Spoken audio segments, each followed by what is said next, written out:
Bismillahirrahmanirrahim.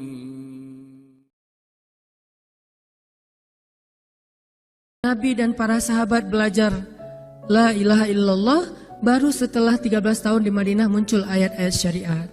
Syariat umroh, syariat haji, syariat puasa, syariat tilawah, syariat hijab. Sehingga ketika ayat hijab turun, perempuan-perempuan yang sudah belajar La ilaha illallah selama beberapa tahun tidak lagi sulit untuk menerapkannya. Begitu ayat hijab turun dibacakan oleh Nabi di dalam masjid, semua sahabat-sahabat mendengar itu dengan sangat perhatian. Lalu mereka semuanya pamitan, ya Rasulullah kami ingin pulang. Ngapain pulang? Mau ngasih tahu ke istri-istri kami supaya berhijab. Emang kamu punya istri? Oh iya ya, enggak. Ada yang jomblo berharap punya istri, terus ngasih tahu ke siapa yang jomblo-jomblo? Itulah kasihannya ya. Enggak bisa ngasih tahu ke kakaknya, adeknya, apalah siapalah, mantannya mungkin. Pulang ngasih tahu ke istri-istri mereka, saudari-saudari mereka, putri-putri mereka, dan perempuan yang mendengar ayat ini dibacakan langsung menutup kepala mereka dengan benda apapun yang ada di tangannya. Mau jemuran, mau baskom, mau apa. Pokoknya pegang apa, tutup langsung. Hijab. Kenapa? Ini perintah Allah. Gak mungkin Allah memerintahkan kita sesuatu kecuali ada kebaikan di dalamnya. Itu aja pertimbangannya. La ilaha illallah. Bukan kenapa? Kan lebih nyaman gak pakai hijab. Kan ini, kan itu. Enggak. Satu aja alasannya. Alasan la ilaha illallah. Kalau ini perintah Allah, sami'na wa ata'na. Itu dampak dari la ilaha illallah. Dikasih perintah sesulit apapun, termasuk Zainab dengan Zaid bin Harisah. Pernah kan baca kisah Zainab di surat Al-Ahzab? Mungkin kapan-kapan kita bahas itu. Efek dari la ilaha illallah. Tiba-tiba Nabi datang kepada Zainab. Sebetulnya Zainab ini ada hati kepada Nabi Muhammad. Siapa sih yang gak punya hati untuk Rasulullah ya? Semua cewek juga pasti mengidam-idamkan pengen jadi istri Nabi. Karena otomatis istri Nabi itu adalah dijamin surga.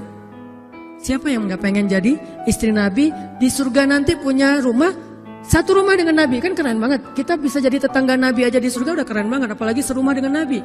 Semua cewek juga pengen jadi istri Nabi, termasuk Zainab. Dan itu hal yang wajar. Pas Nabi datang ke rumah Zainab, Zainab udah kegeeran. Nabi bilang kepada keluarga Zainab, saya ingin melamar Zainab. Zainab udah bahagia. Untuk Zaid, untuk Zaid, bukan untuk Rasulullah. Zaid? Siapa Zaid? Anak angkatnya Nabi Muhammad SAW, bekas budak. Mirip-mirip dengan Julaibib. Julaibib itu edisi Madinah, Zaid itu edisi Mekah. Ada dua cowok jomblo yang sama-sama pernah diuji dengan masalah jodoh.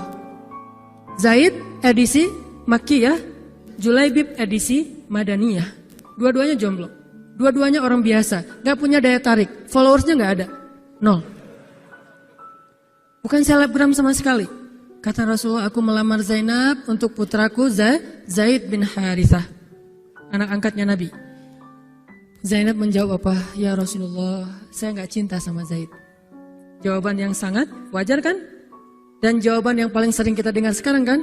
Maaf ya, aku gak ada perasaan, kita jadi adik kakak aja. Itu kan standar ya? Standar banget lah kayak gitu-gitu.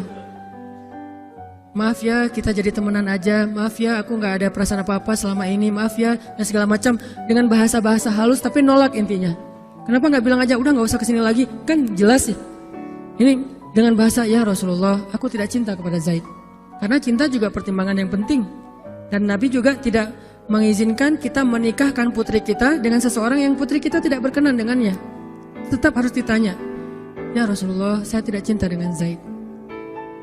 Turun ayat.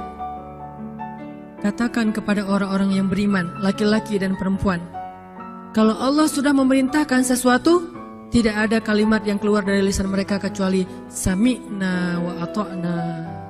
Nabi bacakan ayat ini kepada Zainab. Zainab mendengar, ya Rasulullah, Allah yang menyuruh ini. Ya kata Rasulullah, sami'na wa ata'na. Kebayang gak tuh? Efek dari apa? La ilaha illallah. Jadi la ilaha illallah itu bukan cuma kalimat zikir, bukan cuma kalimat doktrin ideologi, bukan cuma masalah teologi secara teoritis, bukan. Ini dampaknya kepada akhlak, dampaknya kepada ibadah, dampaknya kepada banyak pilihan hidup dari la ilaha illallah. Orang kalau nggak baik la ilaha illallah pasti susah memilih pilihan-pilihan dalam hidupnya. Kalau tidak baik la ilaha illallah pasti susah untuk berperangai, sabar, memaafkan. Itu semuanya ada hubungannya dengan la ilaha illallah. Sama kayak Abu Bakar, Ketika dia sakit hati kepada orang yang memfitnah anaknya, dia cari tahu siapa orang yang pertama menyebar hoax tentang Aisyah. Ketahuan, dilaporin, diperkarakan sama Abu Bakar. Tiba-tiba turun ayat dari Allah. Janganlah orang yang memiliki kelebihan harta di antara kalian bersumpah untuk tidak lagi membantu saudaranya gara-gara sakit hati. Hendaklah dia berlapang dada dan memaafkan. Itu perintah Allah. Berlapang dada dan memaafkan. Terus konsekuensinya apa? Balasan janji Allah apa? Ala tuhibbuna ayyaghfirallahu lakum? Tidakkah kamu suka jika Allah memaafkan juga kesalahan-kesalahan kamu? Jadi deal-dealannya dengan Allah, bukan dengan makhluk. Enak aja saya maafin dia, untung di dia, rugi di saya. Enggak. Kalau kita transaksinya dengan makhluk, kita rugi. Tapi kalau kita transaksinya dengan Allah, kita untung. Libatkan Allah dalam urusan kita. Dan ini gak mungkin kita lakukan kalau gak baik. La ilaha illallahnya. Allah nawarin kepada Abu Bakar, ala tuhibbuna ayyaghfirallahu lakum? Tadinya Abu Bakar kesel banget sama tuh cowok. Terus turun ayat ini, wal ya'fu wal yasfahu. Hendaklah dia memaafkan dan berlapang dada. Abu Bakar berat. Tiba-tiba Allah katakan, ala tuhibbuna ayyaghfirallahu lakum? Bala ya Rob. Kata Abu Bakar, tentu ya Allah, kalau gitu saya akan maafkan. Demi supaya Allah memaafkan kesalahan saya. La ilaha illallah. Zainab, sami'na wa ata'na. Ya udah, saya terima Zaid ya Rasulullah. Alhamdulillah. Datang Nabi ke Zaid. Zaid mau nggak nikah sama Zainab? Sebetulnya mau banget, tapi nggak pede. Zaid takut Zainab nanti jadi terpaksa menikah dengan Zaid, jadi nggak nyaman. Zaid juga nggak mau menyulitkan Zainab. Ya Rasulullah, saya nggak pantas untuk Zainab. Kata Zaid. Dibacakan lagi ayat ini. Ya Zaid, ini perintah Allah. Oh gitu ya Rasulullah. Sami'na wa ata'na. Buat Zaid sih gampang lah ya. Udah ada legalisasi ini dari Allah. Kalau gitu, ini bukan saya ya Rasulullah yang mau ya. Allah kan yang nyuruh. Nah, saya emang nggak mau maksa gitu ya. Tapi kalau Allah yang nyuruh, ya udah, apalagi saya nggak punya pilihan dong gitu. Padahal Zainab, siapa sih yang nggak mau cowok sama Zainab? Nikahlah Zainab dengan Zaid, dan yang menjadi semacam khutbah nikahnya adalah Rasulullah Sallallahu Alaihi Wasallam. Kebayang nggak Zainab tuh punya hati ke Rasul, tapi Rasul yang mengkhutbahi nikah Zainab dengan orang yang Zainab nggak cintai. Kebayang nggak perasaan Zainab tuh? Ketika akad nikah, Nabi jadi saksi. Saya terima, kata Zaid, nikahnya Zainab binti Jahsy dan segala macam. Zainab, kebayang nggak ada Nabi di situ? Lalu setelah selesai akad nikah ditanya kepada Nabi, sah ya Rasulullah? Sah. Dan Nabi juga nggak mau mempersulit. Nggak sah. Kenapa? Harusnya sama saya. Enggak. Nabi orangnya fair. Nabi orangnya bijaksana. Orangnya dewasa. Nggak kayak kita. Kita tuh bahaya banget jadi saksi kalau jadi mantan. Pasti nggak sah. Dan Nabi nggak gitu. Sah langsung di kali pertama. Kebayang Nabi memberi nasihat kepada Zainab, nasihat kepada Zaid. Zainab, aduh kenapa bukan Nabi, kenapa Zaid? Tapi apa? La ilaha illallah. Allah nggak nyuruh sesuatu kecuali ada kebaikan di dalamnya. Percaya banget. Itu la ilaha illallah. Udah percaya banget. Zainab yakin, ini perintah Allah, ya sudah saya lakukan. Walaupun bukan dengan Nabi, padahal saya pengennya dengan Nabi. Kebayang gak sih pengen sama seseorang yang kita cintai banget, malah orang itu yang menjodohkan kita dengan orang yang kita gak pernah kebayangin. Amit-amit. Jangan dia ya Allah, jangan dia, dia. Kan berat tuh. Yang saya sering cerita, jangan saya. Pokoknya jangan Hanan, Hanan. Kenapa kok begitu? Karena dia bilang jangan saya bilang yang dia ya Allah. Akhirnya kita adu-aduan doa. Ya Ustadz, masa dilawan ya? Doanya lebih panjang, lebih sujudnya apa segala macam. Akhirnya jadi. Gak kebayang tuh buat Zainab. Kalau Zaid sih mungkin kebayang lah ya. Gimana happynya Zaid menikah dengan seorang cewek yang semua orang Mekah pengen nikahin dia. Tapi kalau Zainab, itu hari-hari yang sangat berat. Malam pertama gak kebayang buat Zainab. Zaid. Begitu Zaid datang, assalamualaikum Zainab. Gimana tuh? Ini kalau kita lihat dari angle manusia ya, karena Zainab juga manusia.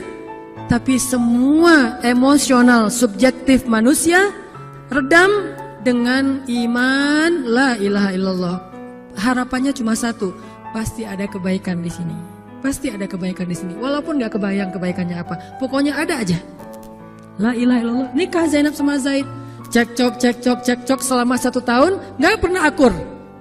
Pulang kerja rame, berangkat kerja rame, pagi rame, sore rame. Gak cocok aja tuh Zainab sama Zaid. Berkali-kali datang berdua sama ke Rasulullah. Ya Rasulullah nasihati kami. Udah dinasihati pulang rame lagi. Di mobil aja berdua rame, macet apa segala. Ya udah nikmati aja rame gara-gara macet. Terus aja kayak gitu.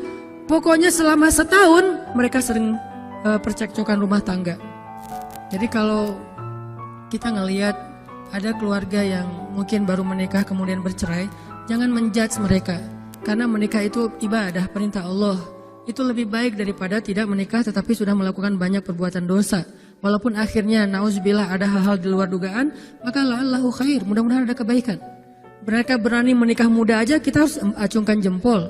Mereka berani menikah muda aja, kita harus respect. Kan saya sering bilang no judgment, respect to other kan. Berani mengambil keputusan menikah muda, baru berhijrah udah langsung menikah. Itu bukti dari iman. Kenapa kita menjudge seolah-olah kita lebih baik dari dia? Emangnya kita berani melakukan hal yang mereka lakukan? Gak berani buktinya.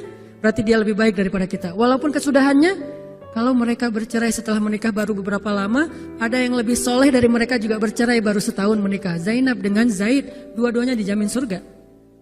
Dua-duanya dijamin surga. Pernikahan mereka cuma bertahan setahun. Setahun kemudian Zaid datang kepada Rasulullah. Zaid bilang, ya Rasulullah, kayaknya udah gak bisa dipertahankan hubungan saya dengan Zainab. Zaid, sabar. Rasul ketika Zaid mau datang sebetulnya udah dapat bocoran dari Allah. Allah udah ngejapri Rasulullah dalam bentuk ilham. Japrian Allah kan ilham ya. Japrian kita kan WA, itu juga habis kuota gak kebaca-baca. Kalau japrian Allah ke Rasul ilham. Ilhamnya apa? Kalau nanti Zaid datang, nanti baca di surat Al-Ahzab. Kalau nanti Zaid datang kepadamu meminta nasihat tentang Zainab, bilang kepada Zaid, ceraikan istrimu. Kalau udah diceraikan, nanti kamu nikahi Zainab. Ini perintahnya juga berat buat Nabi nih. Kebayang gak sih anak angkat kesayangan Nabi yang selama ini baik banget sama Nabi, tiba-tiba dia punya masalah dengan istrinya, disuruh cerain dengan niat kalau udah cerai nanti dia yang nikahin. Kan gak kebayang tuh buat Nabi. Ditambah lagi Nabi itu orangnya ra'afah banget, sangat gak enakan. Kita aja gak tega kayak gitu. Emang ada yang tega kayak gitu? Gak tega kan? Zainab mantan kita sih. Sekarang cowok itu datang ke kita, suaminya Zainab. Ustadz, gimana nih Zainab, perlu saya pertahankan? Emang kalian dari awal udah gak cocok, cerai aja deh. Kenapa? Bentar lagi gue mau nikahin Zainab. Gak kebayang kan? Kok Ustadz ngomong kayak gitu? Dapat ilham. Berat kan? Nabi itu kayak gitu loh, kondisi emosional beliau yang zulzilu, terguncang. Gimana nih caranya? Saya nggak enak banget, nggak tega banget sama Zaid. Kebayang wajah Zaid polos gitu. Ya Rasul gimana nih? Aduh, mau dibilangin ceraikan aja nggak tega. Mau dibilang pertahan tapi Nabi bilang suruh cerai, Allah suruh ceraikan. Akhirnya Nabi memilih emosionalnya, bukan perintah Allah. Wahai Zaid, tahan istrimu, jangan ceraikan. Padahal kata Allah suruh ceraikan. Lihat beratnya Nabi waktu itu. Akhirnya Zaid pulang, gitu ya Rasul. Ya pulanglah Zaid, Nabi gak enak banget sama Allah. Terus akhirnya Zaid sampai ke rumah, namanya Allah yang nyuruh kan gak bisa dirubah ya. Kun fayakun, cerai juga tuh walaupun Nabi bilang sudah bertahan. Allah marah kepada Nabi. Kata Allah, kamu merasa gak enak kepada manusia, tapi kamu merasa enak kepada saya? Diadu oleh Allah tuh coba, emosional. Nabi langsung sujud, ya Allah ampuni saya benar-benar, saya tahu saya gak enak sama Allah, tapi juga saya gak tega sama Zaid. Kebayang gak sih ya Allah wajah Zaid yang polos kayak gitu, disuruh cerain terus saya nikahin istrinya. Gimana perasaan Zaid? Wahai Muhammad, kamu merasa gak enak kepada manusia tapi enak kepada saya Muhammad. Astagfirullah ya Allah, minta ampun Nabi semalaman. Ini benar-benar gak kebayang sama Nabi. Tapi Allah pengertian lah, tahu Allah Nabi itu bukan mau gak taat sama Allah, cuma emang gak tega banget sama Zaid. Akhirnya Allah ngambil keputusan sendiri, Zaid cerai dengan Zainab.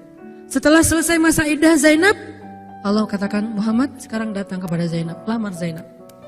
Dengan berat hati Nabi, tok pelan gitu, berharap gak dibukain pintu. Langsung udah ditunggu ternyata sama Zainab. Eng gitu, bukain pintu. Pas Nabi datang, Assalamualaikum, Waalaikumsalam gitu. Zainab udah punya firasat. Nabi mengatakan, Zainab, ada perintah dari Allah. Apa ya Rasulullah? Sami'na wa ata'na. Belum juga dikasih tahu. Sami'na. Allah menyuruh saya untuk melamar kamu Zainab. Untuk siapa ya Rasulullah? Curiga kan? Jangan-jangan orang lain lagi nih. Untuk siapa ya Rasulullah? Untuk saya. Masya Allah gitu. Cuman Zainab kan gengsi gitu lah. Masa cewek harus teriak-teriak gitu kan ya? Oh gitu. Padahal masuk ke dalam kamar. Wah gitu ya. Gigit jari apa, gaya-gaya cewek lah ya. Oh gitu, ntar ya saya pikir-pikir dulu.